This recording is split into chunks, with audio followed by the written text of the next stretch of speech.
कोशिश कर हल निकलेगा, आज नहीं तो कल निकलेगा। अर्जुन के तीर सा सद, मरुस्थल से भी जल निकलेगा। फिर 2021 में तो फिर पटवारी आया हुआ था, पिछला दिया था सर। हाँ सर, 2021 में सर मैं पटवारी एग्जाम दिया था। और पटवारी एग्जाम में क्या रिजल्ट रहा आपका? जो पहला एग्जाम होगा आई थिंक उस समय। हाँ सर, मेरा वो पहला एग्जाम था तैयारी के साथ। अच्छा, बच्चे कहीं जानना चाहते हैं कि भाई 4th ग्रेड का पेपर भी दिया था क्या आपने, और उसमें कितने नंबर आप क्वेश्चन सही हो रहे हैं? 120 में से कितने क्वेश्चन सही हो रहे हैं? सच कहूँ तो मतलब सेफ्टी का हर कोई ध्यान रखता है। और मैंने 4th ग्रेड का पेपर भी दिया है और मेरे अप्रोक्स 90 से 100 के आसपास इनके बीच में रेंज में सही हो रहे सर। 90-95 सही हो रहे हैं जी सर। तो 4th ग्रेड वालों सुन लो कि ये लोग आपकी सीट नहीं खाएंगे, जो 3700 बच्चे हैं। और 90-95 टॉपर के नंबर आ रहे हैं। जो टॉपर है पटवारी के, जिनकी अच्छी खासी रैंक है ग्रेड एग्जाम में 90-95 97 90 से 100 के बीच में। तो जो फाइनल जो कट ऑफ जाए 4th ग्रेड की, वो मुझे लगता है 75 से जो 80 क्वेश्चन जिसके राइट है। हाँ सर, सेफ है सर। मैराथन भी सर जब आप सिलेबस कर लेते हो सर, ये एक सब्जेक्ट की जो 12 घंटे की सर आपकी क्लासें आती थी, वो बहुत फायदेमंद रहती थी। मेरे साथ में उपस्थित है ऑल राजस्थान रैंक 40। दूसरे जो टॉपर्स हमारे साथ में उपस्थित हैं वो हैं कुणाल सिंह जी।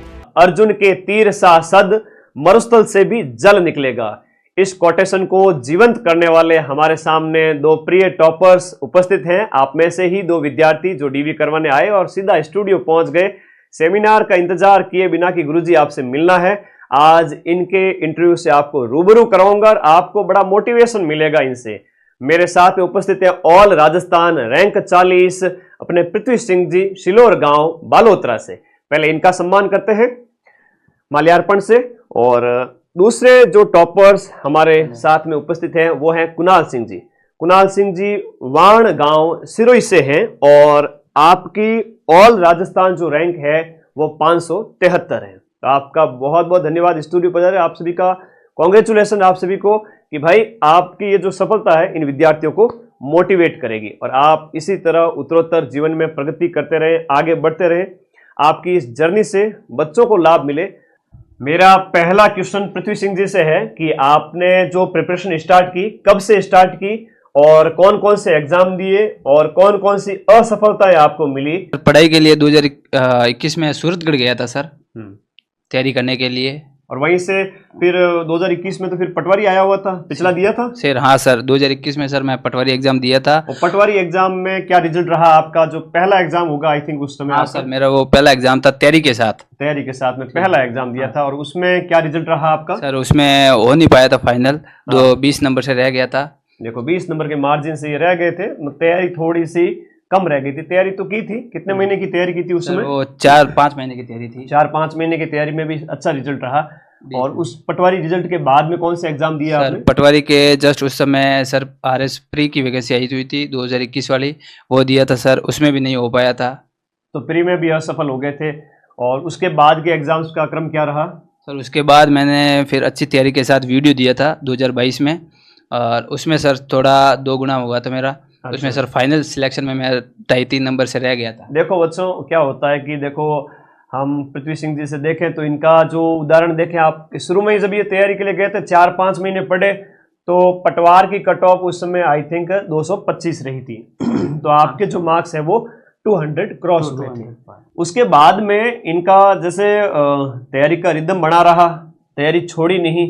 तो ग्राम विकास अधिकारी में फिर कितने मार्जिन से रहे थे आप? सर उसमें सर 2.5-3 नंबर से रह गया था। देखो बैक टू बैक साल भर की आई थिंक उस समय तैयारी हो गई थी। साल भर की तैयारी होते थे कि कैंडिडेट का इतना लेवल आ जाता है कि वो लगभग सफल होने वाले विद्यार्थियों की दौड़ में आने ही लगता है। उसके बाद कौन से एग्जाम दिए थे आपने? सर उसके बाद में मैंने प्री की तैयारी की थी, RS प्री दिया था सर। और उसमें क्या रिजल्ट रहा आपका? सर उसका प्री हो गया था, फाइनल मेंस भी दिया, पर मेंस में नहीं हो पाए। चलो पहले RS प्री था वो भी नहीं हुआ था, लेकिन सेकंड वाला हो गया था। तो लगे रहो, आज नहीं तो कल हल निकलेगा, लगातार लगे रहो।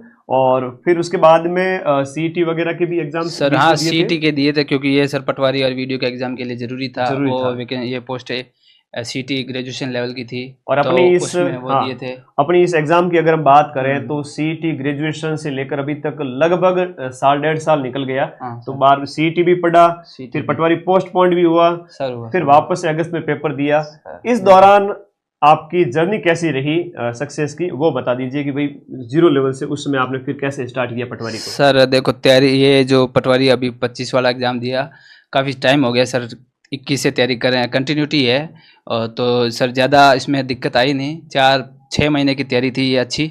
इसमें सारा सिलेबस रिवाइज कर लिया था, टेस्ट सीरीज भी दे दी थी, तो सर नंबर अच्छे आ रहे थे और इस बार लग रहा था सर हो जाएगा। अच्छा, टेस्ट सीरीज में भी नंबर आ रहे थे, सिलेबस आपने टाइमली कवर किया है और टाइम खूब मिला। स्टडी मोड जिसको कहते हैं कि बच्चा पढ़ता रहता है ना, वो टाइम कितना रहा इस बार पटवारी एग्जाम के लिए? इस पटवारी एग्ज़ाम के लिए सर मैंने तैयारी तो जून में मेंस था सर हमारे 2025 वाला, वो दिया। उसके बाद सर मुझे 2-2.5 महीने का समय मिल गया था, क्योंकि वैसे सिलेबस जो फैमिलियर था सब पढ़ा हुआ था, बस रिवीजन बाकी था। तो सर 2-2.5 महीने के रिवीजन में यह सर रैंक हासिल की। देखो आरएएस की इन्होंने जब तैयारी शुरू की थी तो सिलेबस लगभग सेम है, मिनी आरएएस पटवार को कहते हैं, तो एक तरह से लगभग इनके पढ़ा हुआ था, पीछे 2 साल से पढ़ते हुए आ रहे थे, 2-3 साल से वही शेड्यूल इनका रहा है। और फिर लास्ट में देखो बच्चों, स्टडी मोड जो होता है ना वो इम्पोर्टेंट है कि आरएएस मेंस देकर के ये फ्री हो गए थे, तो फिर जून जुलाई अगस्त 2-2.5 महीने इन्होंने पूरा यूटिलाइज किया और फाइनली इनको ऑल राजस्थान रैंक 40 मिल गई। अब कुणाल जी से बात करते हैं। कुणाल जी, आपकी जर्नी बताइए कि आपने सबसे पहले 0 लेवल से कंपटीशन एग्जाम की तैयारी कब की और एकेडमिक में आप कैसे क्या रहे और एकेडमिक कहाँ से की, क्या किया? नमस्कार, मैं राजस्थान के वाहन गांव जिला सिरोही का रहने वाला हूँ। बचपन से ही मैं पढ़ने में होशियार रहा हूँ। 10th में मेरिटोरियस था, 12th में मेरिटोरियस था, ग्रेजुएशन भी मैंने महाराजा कॉलेज जयपुर से की है। उसके बाद मैं साइंस फील्ड में रहा। फिर उसके बाद कंपटीशन में आने का मेन ऐसा रहा कि फील्ड चेंज हो गया एकदम अचानक। उसके भी कारण थे कि जैसे कि एक अपना फैमिली के आसपास अपन लोगों को देखते हैं कि वो सरकारी सर्विस में लगने के बाद कितना काम आ सकते हैं समाज के लिए, तो वो मेरे को बहुत मोटिवेट करता था। और उसके अलावा जो मेरे फ्रेंड थे वो भी अभी अच्छी रेस्पेक्टेड पोस्ट पे लग चुके थे, तो मुझे एक मोटिवेट मिला कि चलो मैं भी ये तैयारी करता हूँ। तो अभी जुलाई 2024 में हमारे समाज का एक संस्थान बना, Rajpurohit global centre of excellence Jaipur. तो वहाँ के मेंटोर है, उन्होंने मुझे भी मौका दिया कि भाई आप आओ और तैयारी करो। तो फिर मैंने जुलाई 2024 से आरएस की स्टडी स्टार्ट की और उसको चालू करने में और मेंटरशिप अनुशासन के अंदर मैंने स्टडी की। दिन के लगभग 10 घंटे स्टडी करने के बाद आरएस प्री दिया और आरएस प्री मेरा निकला और इस बार मैंने आरएस मेंस भी दिया। हालांकि आरएस मेंस में मैं सफल नहीं हो पाया। फिर आरएस मेंस के बाद मैंने पटवार का पेपर दिया और अभी मेरी रैंक ऑल राजस्थान 573 है और मैंने वीडियो का भी पेपर दिया है। और जो मेरे पटवार में गलतियां हुई थी उनको सुधारते हुए वीडियो में मैंने आशा है कि मेरा रैंक और सुधरेगी। कंपटीशन की लाइन में पहला एग्जाम आपका कौन सा था और असफलताएं शुरुआती वो भी एक बार बच्चों के साथ आप डिस्कस कर दीजिए, ताकि बच्चों को पता लगे कि जो सफलता है वो एक दिन में नहीं मिलती, लेकिन एक दिन जरूर मिलती है। तो पहला एग्जाम कौन सा दिया था, उसमें आपका कैसा रिजल्ट रहा था? शुरुआती जब से आपने तैयारी शुरू की थी उस समय के एग्जाम्स के बारे में बताएं। आपकी रैंक बड़ी अच्छी है और इस बार आपका फाइनल सिलेक्शन भी हो गया है, तो अपने रिजल्ट के बारे में जाने उससे पहले मैं एक चीज़ और बताऊं कि सफलता एकदम से नहीं मिली। आपने इस दौरान सीईटी के बाद में कौन कौन से एग्जाम दिए और कहाँ असफलता मिली? सर जैसा कि राजस्थान में रहता है कि अब प्री की कोई भी जैसे पटवार है, वीडियो है और अदर कोई भी पेपर है तो उनके लिए अब सीईटी लगने लगी है। सीईटी 12th लेवल के लिए और ग्रेजुएशन लेवल के लिए। तो जैसे कि मैं बताया कि आरएस प्री की तैयारी कर रहा था मैं, तो उसी दौरान मैंने सीईटी की प्रिपरेशन की और सीईटी ग्रेजुएशन और 12th दोनों पास हुई। उसके बाद मैंने पशु परिचर का पेपर दिया था और मेरा पेपर काफ़ी ठीक गया था। बाकी नॉर्मलाइजेशन की वजह से मेरा डीवी नहीं हो पाया था। उसके बाद ये मेरा आरएस प्री ही लगा था और उसके बाद अभी मैंने पटवार का दिया और वीडियो का दिया है सर। पहली सरकारी नौकरी और लास्ट 1-1.5 साल का जो सफ़र है सीईटी के बाद का, ये काफ़ी आपका उतार चढ़ाव भरा रहा और फाइनली आप सक्सेस हो गए। पृथ्वी सिंह जी से मैं पूछना चाहूँगा कि आप जब प्रिपरेशन करते थे उस दौरान का आपका शेड्यूल कैसा रहता था, वो एक बार बता दीजिए। लाइब्रेरी या फिर सेल्फ घर पे बैठ करके सेल्फ किताबों से खुद से पढ़ना और नोट्स वगैरह कैसे बनाना, उसके बारे में हम डिस्कशन करेंगे। सर पढ़ने के लिए तो सर लाइब्रेरी जाते थे। लाइब्रेरी जाते हाँ थे? सर, बढ़िया। कितने घंटे बैठते थे? सर घंटे का सर कोई फिक्स नहीं है, अमूमन ऑन एन एवरेज सर मेरा वो शेड्यूल रहता था कि मेरे को इस दिन ये टारगेट कंप्लीट करना है। हर दिन का टारगेट या हर हफ्ते का मैं टारगेट लेके चलता था सर कि ये टारगेट मुझे इस हफ्ते कवर करना है, और कुछ छूट जाए तो फिर वो अगले हफ्ते उसमें ऐड करना है। टारगेट अचीव करने में कितने प्रतिशत आप सफल होते थे कि भाई सप्ताह भर के अंदर इतना पढ़ना है मुझे, उसमें आप कितने सफल रहते थे? कई बच्चे ऐसे होते हैं कि भाई शेड्यूल बना लेते हैं लेकिन वो टारगेट को पूरा नहीं कर पाते हैं। टारगेट तो 100% नहीं हो पाता था, पर एवरेज 80% 90% तक हो जाता था। तो देखो बच्चों, जो आप देख करते हो अपना जो टारगेट लेके चलते हो कि पूरे सप्ताह भर में आपको क्या पढ़ना है, कैसे पढ़ना है, कई बच्चे हैं वो आधा भी नहीं पढ़ पाते, कई 25% भी नहीं पढ़ पाते, और कई तो खाली शेड्यूल बना के रख देते हैं, पढ़ते नहीं है। वो बातें होती हैं। तो टॉपर्स की बात एक जान लो कि जो कहते हैं, जो मैं बोलता हूँ वो मैं करके दिखाता हूँ, वो बात अगर है आपके अंदर तो आप सिलेक्ट हो जाओगे। वरना बेटा और भी बहुत सारे बच्चे बैठे रहते हैं जो दिन रात पढ़ते रहते हैं और वो टॉपर्स बन जाते हैं। होप सो कि नेक्स्ट नंबर आपका है, आप भी टॉपर बने। तो इसको मोटिवेशन के तौर पर लेना है। और नोट्स वगैरह बनाते थे या फिर अध्ययन सामग्री जो आपके पास रहती थी उसी के अंदर आप हाईलाइट करके रखते थे? सर नोट्स का तो इतना नहीं था, पर जो मैं बुक्स पढ़ता था सर उसी में से हाईलाइट करता रहता था। जो चीज़ इंपॉर्टेंट थी, जो लगती थी कि हाँ ये थोड़ी डिफ़िकल्ट है, ये रिमेंबर नहीं रहेगी, उसके लिए हाईलाइट कर लेता था और वापस उसको सर हफ्ते या 10 दिन बाद मैं रिवाइज करता रहता था। सर लास्ट टाइम में कैसे मेमोराइज करते थे? जब 1 महीना बचा है, 2 महीना बचा है, तो उस समय रिवीजन वगैरह आपका जो अध्ययन सामग्री इतनी बड़ी है, इतने सारे सब्जेक्ट है, उसको एक साथ कैसे पढ़ पाते थे? कैसे रिवीजन कैसे करते थे? सर सब्जेक्ट तो सारे थे सर, सब्जेक्ट के लिए सारे वापस बुक तो नहीं संभाल सकते, लेकिन इसके लिए सर सिलेबस अगर हो जाता है ना तो आप उसके लिए आप मैराथन देख सकते हो। अगर आपके 10-15 दिन का टाइम है सर। मेरी मैराथन बिल्कुल सर, वो बहुत काम आई थी मेरे लिए। हिस्ट्री की होगी, ज्योग्राफी होगी सर, क्या है वो सारी चीज़ें जो आपने पढ़ी हुई होती है ना वो रिकॉल हो जाती है वापस। बहुत बढ़िया। बाकी पूरे साल जम के पढ़ते रहो। बाकी लास्ट टाइम में तो अपन रिवीजन बढ़िया वाला करवा ही देते हैं, तगड़ा वाला। अच्छा, लाइब्रेरी में आप पढ़ते थे रोज के, ठीक है, ऑन एन एवरेज 8-10 घंटे निकल जाते। लास्ट के 2-3 महीने हो, उस समय इतना तो करना चाहिए। बिल्कुल सर। अच्छा, एक बात ये बताइए, महीने भर के अंदर कोई विद्यार्थी होता है, जैसे कई बच्चे 10-15 दिन ही पढ़ पाते हैं, तो कोई ज्यादा पढ़े कोई कम पढ़े, तो 1 महीने के अंदर छुट्टी कितनी लेते थे पढ़ाई? नहीं सर, पढ़ाई सर जहाँ अगर वहाँ स्टडी टेबल पर है वहाँ सर तो छुट्टी का तो कोई सवाल ही नहीं है, बस कंटिन्यूटी है वो जरूरी रहती थी। इसमें छुट्टी का कोई सर चांस ही नहीं, उसके साथ बिल्कुल नहीं। समझो रोजाना का जो है कि भाई इतना पढ़ना है, पढ़ना तो पढ़ना ही है सर, बिल्कुल सर, नो ऑप्शन। बहुत बढ़िया। इस प्रकार से आपका ये शेड्यूल रहता था। कुणाल जी, आप बताइए, आपकी इस जर्नी के दौरान आप कहाँ, जयपुर से आपने तैयारी की थी? अपन जो समाज का जो अध्ययन की जो व्यवस्था अच्छी की हुई है, हॉस्टल अच्छा है, जहाँ रहकर इन्होंने तैयारी की, तो लाइब्रेरी या जो रूम पे रह के? सर हमारे हॉस्टल में लाइब्रेरी की सुविधा है और काफ़ी अच्छा माहौल है, वहाँ का अनुशासित माहौल है। हमारा शेड्यूल फिक्स्ड है। हम मतलब रेगुलर डेली 10 घंटे स्टडी करते हैं, न्यूज़पेपर रीडिंग होती है, और ऐसी चीज़ है कि मेंटरशिप होती रहती है हम लोगों की। कोई ना कोई व्यक्ति आते रहते हैं और हमको मतलब मोटिवेट करके जाते हैं। और वो चीज़ सबसे इम्पोर्टेंट होती है कि भाई आप डीमोटिवेट होने से कैसे बचे। तो मतलब कुछ फैक्ट्स बताते हैं, जैसे कि भाई आपकी फैमिली के साथ कुछ ऐसा हुआ हो या फिर आपकी लाइफ में कुछ ऐसा हुआ हो कि आपको लगा हो कि यार मुझे कुछ करना चाहिए, मैं कुछ कर सकता हूँ। तो वो चीज़ें क्या है कि हर महीने 15 दिन या फिर 7 दिन में कोई आके आपको बता के जाता है ना, तो वो इंस्टेंट आपको एक मोटिवेशन मिलता है। और आप क्या रहता है कि लोगों का रिदम खो जाता है, पढ़ते पढ़ते 7 दिन हो जाते हैं, फिर वो छोड़ देता है पढ़ाई, फिर वो थोड़ा सा जी भागता है कि भाई मूवी देख लेते हैं एक दिन, आज तो संडे है। पर वो जब नई चीज़ें मिलती है ना तो वो वापस एकदम फ्रेश हो जाता है माइंड और वापस पढ़ाई होती है। और मुझे लगता है कि भाई धीरे धीरे धीरे आप रेगुलर अगर पढ़ते हो ना तो ज़रूर सफलता मिलती है। और मैं भी ये कोशिश करूँगा कि आने वाले पेपरों में मैं वापस अच्छा रिजल्ट दे पाऊँ। अच्छा, ये तो देखो समाज की तरफ से हर एक समाज के अच्छे अच्छे हॉस्टल्स बने हुए, तो आप निश्चित रूप से प्रतिभावान विद्यार्थियों के लिए अच्छी व्यवस्था की हुई थी, उनको भी बहुत बहुत धन्यवाद। जब प्रिपरेशन करते हैं उस टाइम के दौरान बच्चे बड़े डिमोटिवेट हो जाते हैं कि भाई होगा या नहीं होगा, सवाल आते रहते हैं, पढ़ते बहुत हैं लेकिन ऐसे क्वेश्चंस आते रहते हैं। तो मोटिवेट कैसे किया खुद को, ये थोड़ा बताइए। सर मेरे लिए तो मोटिवेशन मेरी सर असफलता ही थी। हाँ। वो बार बार मुझे याद दिलाती थी कि अभी तक तूने कुछ हासिल किया नहीं है।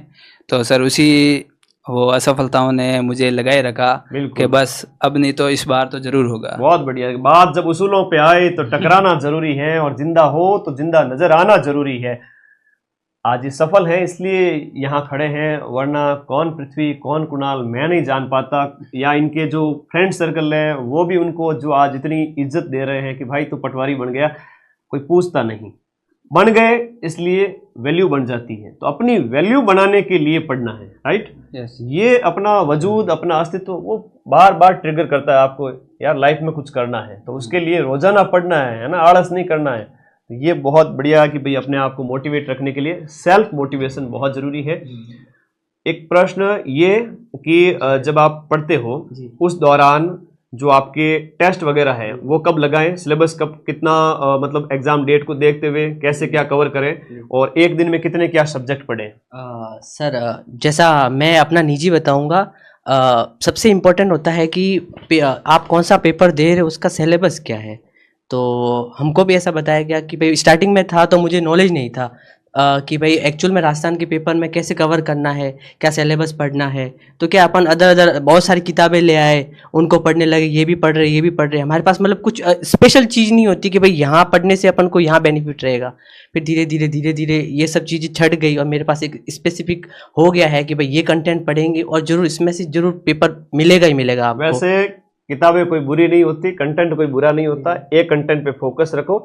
बच्चे सोच रहे होंगे कि सर अब बताओ कौन कौन सी किताबें पढ़ी, तो भाई जो आपके पास कंटेंट होता है जिसके ऊपर आपको ट्रस्ट है, ज्यादा सामग्री इकट्ठे करनी चाहिए या कम, वो बताओ थोड़ा सा। सर एकदम लिमिटेड रखना चाहिए अपन को, और जैसा कि उसको बार बार रिपीट करना चाहिए। अगर आप एक ही चीज को बार बार रिपीट करते हो तो कुछ गलतियां रहती है, कुछ ऐसे फैक्ट्स रहते हैं जो आपको एग्जाम टाइम में याद नहीं रहते, तो वो बार बार रिपीटेशन से अपन को याद हो जाते हैं, वो एकदम कंटेस्ट हो जाते हैं, और वो चीज मेरे को बहुत फायदे करती है। बहुत बढ़िया बहुत बढ़िया। अच्छा, बच्चे कहीं जानना चाहते हैं कि भाई 4th ग्रेड का पेपर भी दिया था क्या आपने, और उसमें कितने नंबर आप क्वेश्चन सही हो रहे हैं, 120 में से कितने क्वेश्चन सही हो रहे हैं? सच कहूँ तो मतलब सेफ्टी का हर कोई ध्यान रखता है। और मैंने 4th ग्रेड का पेपर भी दिया है, और मेरे अप्रोक्स 90 से 100 के आसपास इनके बीच में रेंज में सही हो रहे हैं सर। 90-95 सही हो रहे हैं जी सर। तो 4th ग्रेड वालों सुन लो कि ये लोग आपकी सीट नहीं खाएंगे जो 3700 बच्चे हैं, और 90-95 टॉपर के नंबर आ रहे हैं, जो टॉपर है पटवारी के, जिनकी अच्छी खासी रैंक है। अच्छा, मैं पृथ्वी से भी पूछ लेता हूँ, भाई पृथ्वी आपकी जो 4th ग्रेड आपने भी दिया था? हाँ सर, बिल्कुल सर। कितने क्वेश्चन सही हो रहे हैं बच्चों को बताओ? सर 97 बैठ रहे हैं उसमें सर। 97, 95, 90 ये टॉपर के नंबर हैं, और सीटें वहां पर 55,000, पद और बढ़ जाएंगे। टेंशन करते हो सर कट ऑफ बढ़ जाएगी, कट ऑफ बढ़ जाएगी। अगर मैं कहूं 60,000 बच्चे लेने हैं इनको, और इस हिसाब से जो आपके मार्क्स आ रहे हैं, सब कुछ पढ़ने के बावजूद पटवारी 4th ग्रेड एग्जाम में 90, 95, 97, 90 से 100 के बीच में, तो जो फाइनल जो कट ऑफ जाए 4th ग्रेड की, वो मुझे लगता है कि 75 से जो 80 क्वेश्चन जिसके राइट है, हाँ सर, सेफ है सेफ है, जिसमें नंबर आते हैं आपके 115, 120, 125, 130, ये बच्चे सेफ हैं। तो फालतू में टेंशन नहीं करनी है। और जब टॉपर्स के इतने नंबर आ रहे हैं चतुर्थ श्रेणी में, तो आपकी भी नौकरी लगेगी, बड़ी संख्या में लगेगी। बहुत बहुत आशीर्वाद सभी को। ऑनलाइन ही कह देता हूं कि आपको भी जल्द सफलता मिलने वाली है। में सबसे बड़ा योगदान, सबसे बड़ी खुशी जिनको होती है सफल होने के बाद, वो होते हैं माता पिता, है ना। उसके बाद आपके गुरुजन वगैरह, और बाकी तो सब दुनिया वाले जलते हैं, और जलने वाले जलते रहेंगे। आप लोग लेकिन लगातार मेहनत करके सफलता प्राप्त करते हैं, ये प्रकृति का उसूल है। तो मेरा प्रश्न आपसे ये है कि आपके पेरेंट्स, भाई बहन, उनका क्या योगदान रहा, एक बार उनको भी ये सफलता समर्पित कर दीजिए। सर वो पेरेंट्स तो सर सपोर्टिव ही है, वो हमेशा जब फ़ोन करता हूँ तो कहते ही रहते हैं कि तू बस तैयारी करता रहे, लगा रहे, और कुछ नहीं हुआ तो भी कुछ नहीं सर, कुछ नहीं हुआ तो पेरेंट्स का ये फर्ज बनता है, और करते भी हैं पेरेंट्स के भी। कोई और भी तो बहुत सारे अपॉर्चुनिटी होती है। अच्छा, आप नौकरी नहीं लगे तो कोई काम धंधा भी तो होता है ना, हाँ, उससे भी अपनी आजीविका चला सकते हो, और इवन सरकारी नौकरी से बढ़िया पैसा कमा सकते हो, ये भी चीज़ है। ठीक है, तो कभी भी ऐसा ना सोचें। तो पृथ्वी सिंह जी और कुणाल जी के साथ, दोनों के साथ भी ऐसा ही है कि ये टारगेट ही लेके चले कि भाई जिंदगी में कुछ नहीं तो कुछ और ही सही, तो वो चीज़ें थी। तो इसके साथ एग्जाम हॉल में जो है बच्चे प्रेशर हैंडल नहीं कर पाते, और जैसे ही एग्जाम पास में आते हैं, सर टेंशन बहुत हो रही है, नींद नहीं आती, 8 दिन तो खूब नींद आती है, परीक्षा के दिनों में नींद नहीं आती है। तो एग्जाम हॉल का जो प्रेशर है, एग्जाम से 7 दिन पहले का जो है, कैसे मैनेज किया?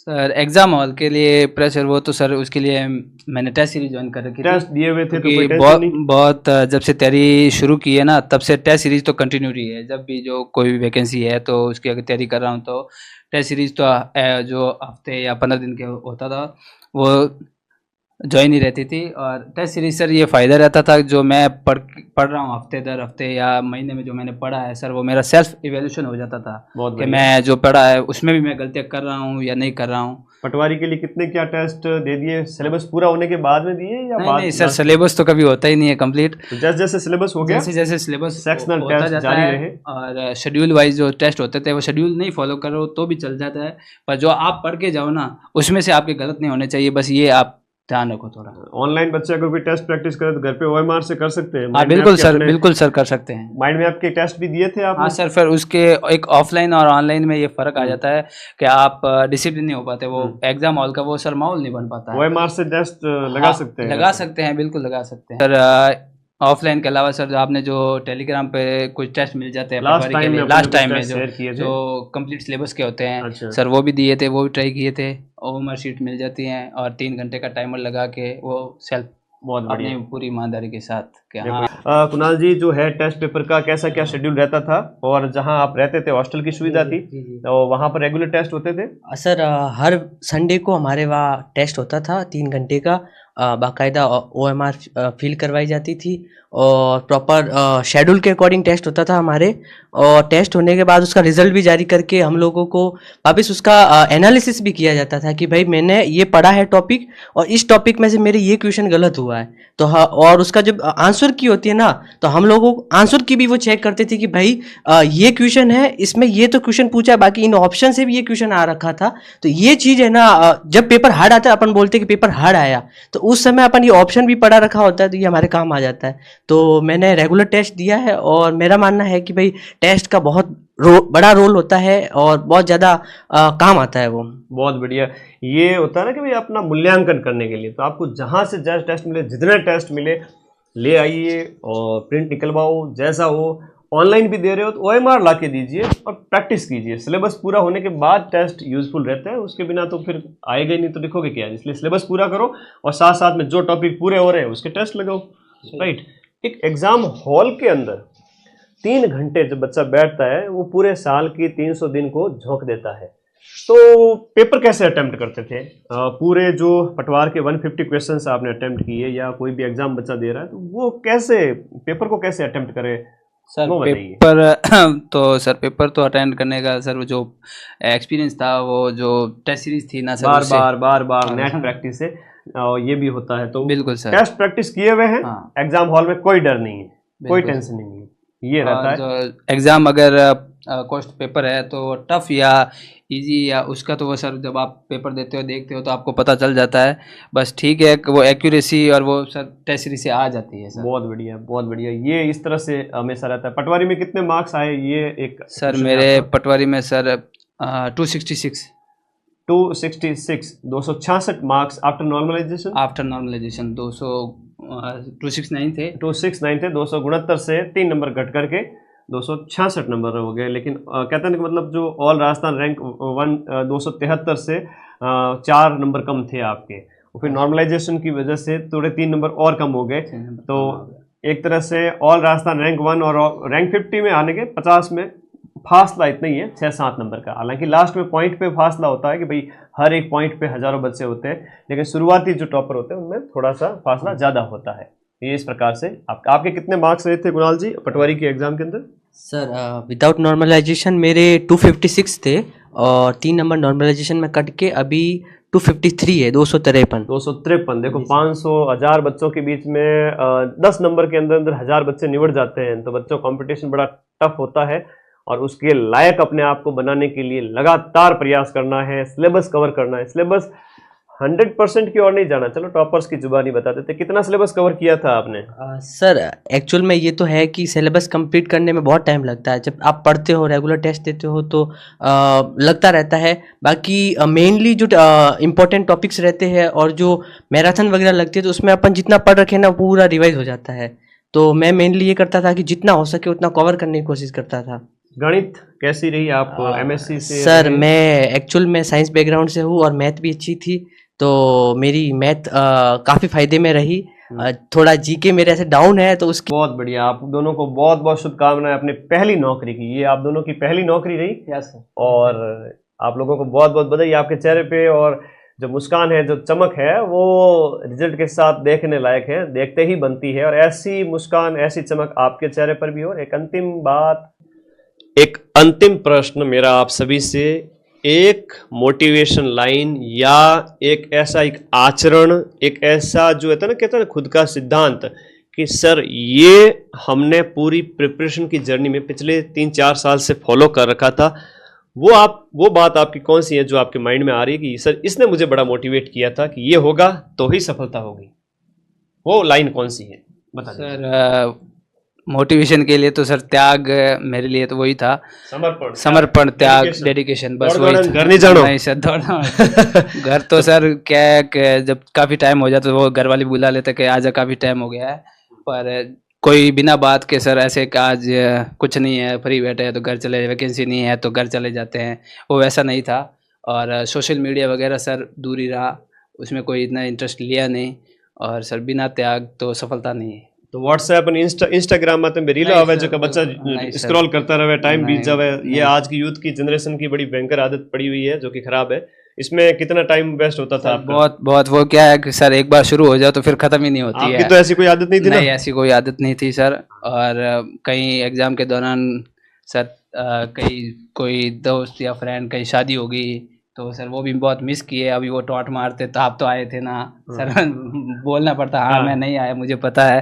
तो कोई नहीं। अब जरूर ज्वाइन किसी की होगी तो ज्वाइन करेंगे सर अब उनको। शादियां अटेंड करनी है खूब सारी, सिलेक्शन हो गया तो प्रिपरेशन के दौरान दोस्त नाराज होगा चलेगा, लेकिन लास्ट टाइम में जब आप सेलेक्ट हो गए तो वही दुनिया को दिखता है, वही आपकी वैल्यू बनाएगा। यही प्रश्न मैं आपसे पूछूंगा कुणाल जी।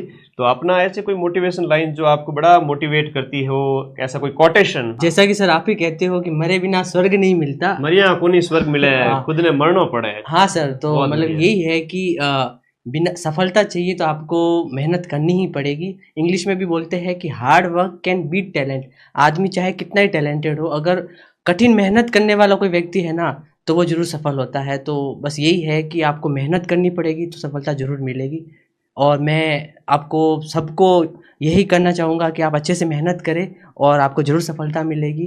धन्यवाद। तो ये जो विद्यार्थी उस तरफ बैठे हैं और एक विद्यार्थी वर्ग जो मेरे साथ अभी 2 बंदे खड़े हैं, ये कल तक वहीं थे, कैमरे के सामने थे, मैराथन्स देखते थे, किसी न किसी तरह से सिलेक्शन हो जाए, बस ये आशा रहती थी कि टैलेंट में कोई कमी नहीं, मेहनत में कोई कमी नहीं। लेकिन कई बार ऐसा होता था कि 2 नंबर से 4 नंबर से रिजल्ट रह जाता था, दुख होता था बड़ा।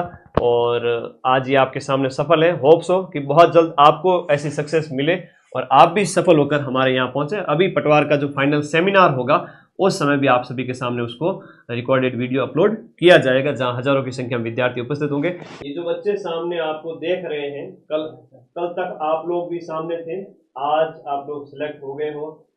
इन बच्चों को क्या कहना चाहोगे? ये भी आपके समान है, ये भी मेरे भाई हैं, आप लोग भी मेरे भाई हो। तो आपका ध्यान रखा, आप लोग सफल हो गए, अब इनका ध्यान रखना है। और इनको कौन सी ऐसी बात है जो डिमोटिवेट नहीं होना है और कैसे पढ़ाई करनी है, वो एक बार बता दीजिए आप। सर मैं तो यही कहना चाहूँगा सभी बच्चों से कि बस आप लगे रहो और पूरी ईमानदारी के साथ लगे रहो। कोई रॉकेट साइंस नहीं है नौकरी निकालना। हाँ थोड़ा टाइम लग सकता है ज़रूर, पर आपको अंदर जब आप लगे रहते हो, कंटिन्यूटी रहती है आप में अंदर, तो आपके अपने आप फीलिंग होने आती है क्या इस बार अपना हो जाएगा। मिलेगी सर, बिल्कुल सर। अप्स डाउन के बिना लाइफ चलती नहीं है। बहुत बढ़िया, उसके बिना तो पॉसिबल ही नहीं है। तो घबराए नहीं, डरे नहीं। ये उदाहरण आपके सामने है, सफल हो गए, सरकारी नौकरी इनकी लग चुकी है। फाइनली ये खुश है कि पहली सरकारी नौकरी मिल गई है। तो मैराथन्स वगैरह लास्ट में अपने यूट्यूब चैनल से कैसे क्या फायदेमंद रही आपके लिए? सर हाँ सर, मैराथन भी सर जब आप सिलेबस कर लेते हो सर, उसके बाद जब हफ्ता 10 दिन रह जाता है तो आप सर रिकॉल करने के लिए कि क्विक सिलेबस है, किताब तो रिवाइज हो नहीं पाएगी, तो आप मैराथन रन कर सकते हैं। ज्योग्राफी है, एक सब्जेक्ट की जो 12 घंटे की सर आपकी क्लासें आती थी, वो बहुत फ़ायदेमंद रहती थी। तो मेरा बस यही था कि आप लोगों को एक साथ पूरा सिलेबस निचोड़ बता दूं, तो वो मेरा वही प्रयास रहता था, आप लोगों के भी वो इतना ही काम आई थी। तो इसी तरह जीवन में उत्तरोत्तर प्रगति करते रहें, आगे बढ़ते रहें और ऐसे ही सफल होकर के आप लोग भी यहाँ आते रहें। आप सभी को बहुत बहुत शुभकामनाएं।